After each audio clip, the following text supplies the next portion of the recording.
Imagine waking up tomorrow and realizing you have become exactly the person you always wanted to be, not through luck, not through a massive burst of willpower, but through tiny, almost invisible changes you started making months ago. That is the promise of Atomic Habits by James Clear, and it begins with a story that nearly ended in tragedy. As a high school sophomore, James Clear stepped into the batter's box during a baseball game, and a fastball struck him directly in the face. The impact shattered his face, sent him into a medically induced coma, and left him with severe brain injuries. When he finally woke up, he could not walk properly. He could not remember simple things. His dream of playing college baseball seemed over, but what happened next holds the secret to everything this book teaches. He did not make a dramatic comeback. He did not set a massive goal and grind through pain. Instead, he focused on tiny disciplines, repeated every day. Small decisions that added up. A few extra minutes of rehab. One more repetition. One better meal. Slowly, almost invisibly, his body responded. Eventually, he made the college team, became an all-American athlete, and graduated with a degree in biomechanics. The lesson is stunningly simple. Small habits do not just matter. They are everything. Atomic habits are small foundational routines that compound over time. If you improve just 1% every day, you are not slightly better after a year. You are 37 times better. But here is the scary part. It works both ways. A 1% decline each day, almost unnoticeable at first, will eventually erase nearly everything you have built. Most of us give up too soon because change happens on a hidden time scale. Clear calls this the plateau of latent potential. Picture an ice cube warming from 25 degrees to 31. Nothing happens. But at 32 degrees, it melts. Your breakthrough is not a single moment. It is a lagging measure of all the consistent effort you put in before. That is why you must forget goals and obsess over systems. Goals are the destination, but systems are the vehicle that actually gets you there. The deepest shift, however, is identity. Do not ask what you want to achieve. Ask who you wish to become. Every action is a vote for that identity. Do you want to read more, or are you a reader? The answer changes everything. What if I told you that your brain runs most of your daily life on autopilot, and you are not even aware of it right now? Hidden scripts are dictating what you eat, how you work, and even how you feel about yourself. James Clear unpacks this hidden machinery by revealing a simple 4-step loop that governs every habit you have. It starts with the cue. Something in your environment triggers your brain to initiate a behavior. This is followed by the craving, which is the motivational force behind the habit. Then comes the response, the actual action you perform. Finally, there is the reward, the satisfying end that tells your brain to remember this loop for the future. Over time, this loop becomes so automatic that the craving kicks in before you even consciously register the cue. This loop is the engine behind all human behavior, for better or worse. And here is the genius of the book. Clear uses this exact loop to create his 4 laws of behavior change. To build a good habit, you make the cue obvious, the craving attractive, the response easy, and the reward satisfying. To break a bad habit, you simply flip each law. Make the cue invisible, the craving unattractive, the response difficult, and the reward unsatisfying. This framework is a cheat code for your own mind. So let's start with the first law. Make it obvious. Most of us drift through the day never really seeing our own patterns. Clear suggests a brutally honest exercise called the Habits Scorecard. Simply write down everything you do in a typical day and mark each habit as good, bad, or neutral. No judgment, just awareness. Then, take it a step further with pointing and calling, a technique borrowed from Japanese railway workers. Say your habits out loud before you do them. I am about to mindlessly scroll social media for 20 minutes. That verbal confirmation snaps you out of the trance. Once you are aware, You need to design a clear plan. Implementation intentions use a simple formula. I will perform a specific behavior at a specific time in a specific location. Vague goals fail. Precise plans execute. Then add habit stacking. Anchor your new habit to something you already do without thinking. After I pour my morning coffee, I will meditate for 60 seconds.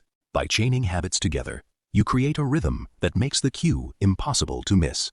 These small, intentional designs close the gap between wishing and doing. Your willpower is not the hero of this story. In fact, your environment is secretly running the show. And once you understand that, everything changes. Clear shares a striking example from a hospital cafeteria.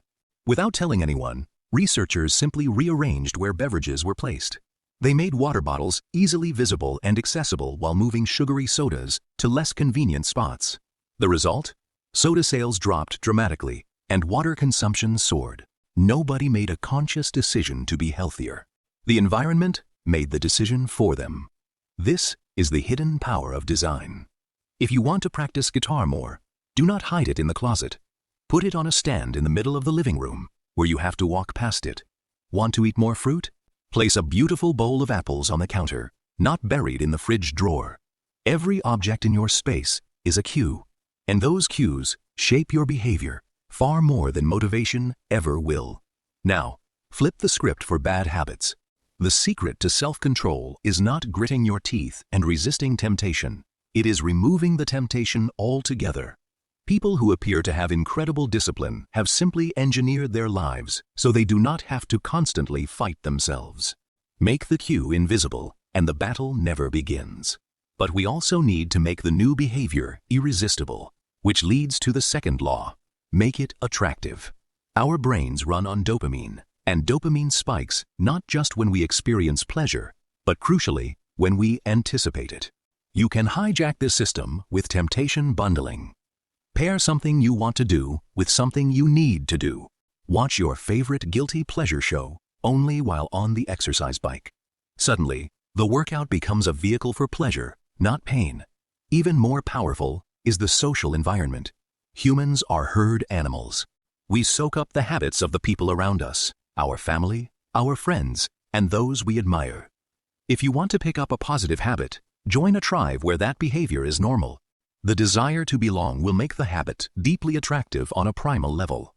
Attraction is the jet fuel of behavior change, and when you combine it with obvious cues, your old patterns start to feel almost irrelevant. Have you ever wondered why bad habits feel so incredibly sticky and good habits feel like a chore? The answer lies in a deep, evolutionary wiring that modern life has completely hijacked. Every craving you experience is actually an ancient, primitive drive in a modern costume. James Clear cuts through the confusion by revealing the true motives beneath everything we do. We conserve energy, seek food and water, find love, connect socially, and try to reduce uncertainty. A craving for a cigarette is not really about tobacco. It is a distorted solution to a real need, perhaps to reduce stress, to take a break, or to fit in socially. When you see your bad habit clearly, you realize it is just a flawed delivery system for a legitimate craving. This awareness unlocks a powerful strategy called reprogramming. Instead of white-knuckling your way through quitting, you find a healthier habit that satisfies the same underlying motive. If you smoke to relieve anxiety, replace that cigarette with a short breathing exercise. The craving gets satisfied, but the delivery system is no longer killing you. You can also make a bad habit deeply unattractive by reframing the mental picture you associate with it. Instead of saying, "I am trying to quit," say, "I am not a smoker." Then focus on the real, visceral consequences. Picture the blackened lungs, the suffocating feeling, the slow decay. This mental rehearsal attaches a painful, immediate feeling to the cue, stripping away the illusion of pleasure. On the positive side, you supercharge attraction by leaning into social belonging. We are hardwired to imitate three groups: the close, the many, and the powerful. If everyone in your immediate circle runs in the morning, lacing up your shoes will feel as natural as brushing your teeth. Find a group where your desired identity is the standard, and the behavior will stop feeling like effort and start feeling like belonging.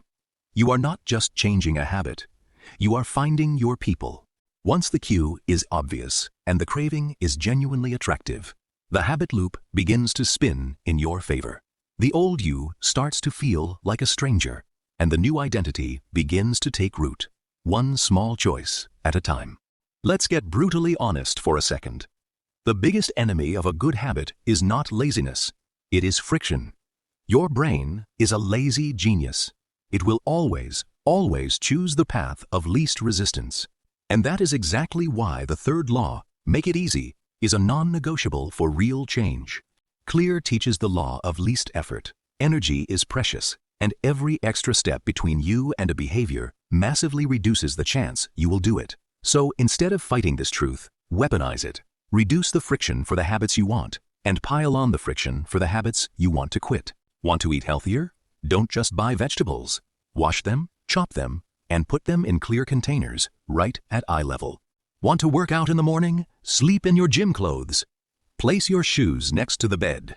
Make the morning routine so absurdly easy that skipping it would require more effort than doing it.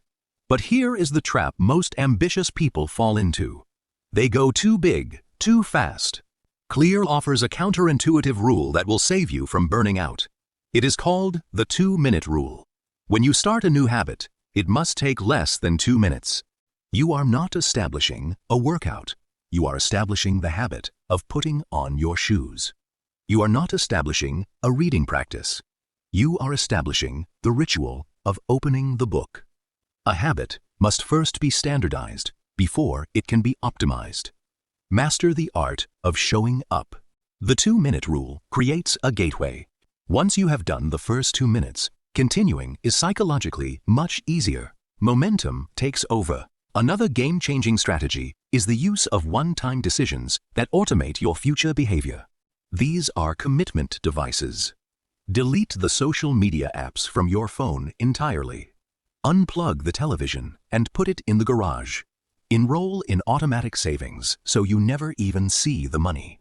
These single actions lock in good choices and eliminate daily decision fatigue. You stop having to be strong in the moment because the moment never comes. Technology can be your greatest ally here. Use website blockers during work hours, set automatic bill payments, or use a timed kitchen safe for unhealthy snacks. When you design your life so that the right thing is the easy thing, you stop needing superhuman discipline. You just need a smart setup. Here is a truth that most self-help advice will not tell you. The human brain is not designed to chase long-term rewards. It is designed for now.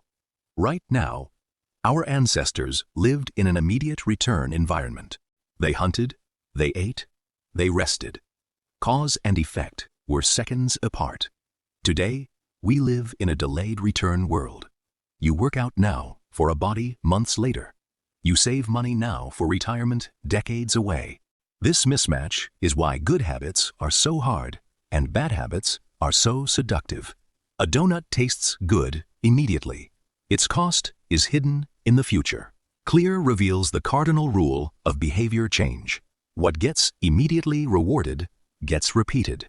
What gets immediately punished gets avoided. So, the fourth law, make it satisfying, is your secret weapon. You must bring a jolt of instant pleasure to your good habits. The simplest, most powerful tool for this is habit tracking. Put a calendar on the wall. Every time you complete your habit, make a big, satisfying X. The streak becomes the reward. You do not want to break the chain. There is something deeply gratifying about seeing your progress physically accumulate. And here is a critical lifeline. Never miss twice. You are human. You will slip. One missed day is an accident. 2 missed days is the beginning of a new negative habit. When you stumble, get back on track immediately.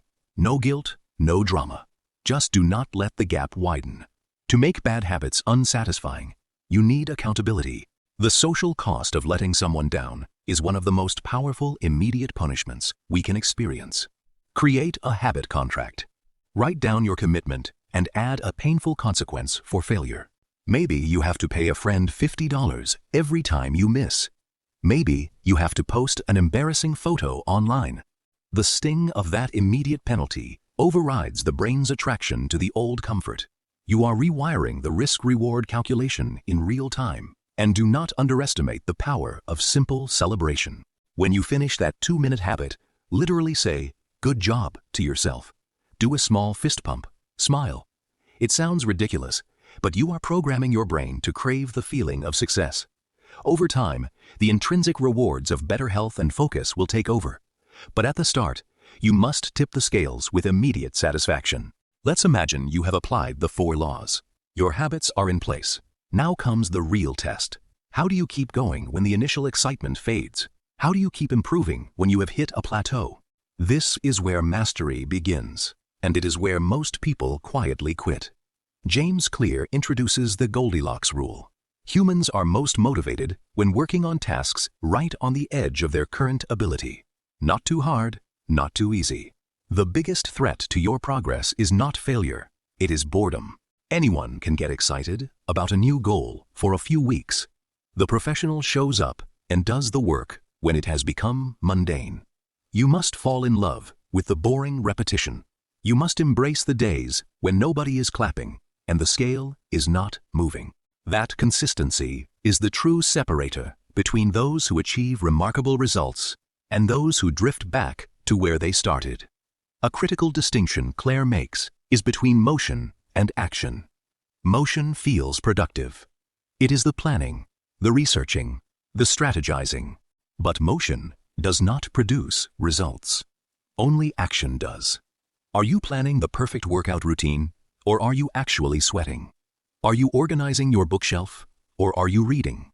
Be ruthlessly honest with yourself and shift from motion to action. As you evolve, your habits need to evolve with you. Clear recommends regular reflection and review. Perform an annual integrity report. Look at your identity and ask, are my current habits still serving the person I am becoming? Daily check-ins keep you from sleepwalking into old unconscious patterns. A hidden danger of habits is that they can make you automatic and blind. To avoid this, never cling to a single, rigid identity. Keep expanding who you are. If you define yourself solely as one thing, a setback in that area can shatter you. The secret to lasting change is the Japanese concept of kaizen, never-ending, continuous small improvement. You never arrive at a final destination. You are always becoming. The plateau of latent potential taught us that the most powerful results are delayed. Trust the compound effect. Keep the system running. Your tiny atomic habits, performed day after day, are quietly constructing an extraordinary life. The quality of your life truly does depend on the quality of your habits. And now you have the blueprint to take control, one small, beautiful, atomic choice at a time.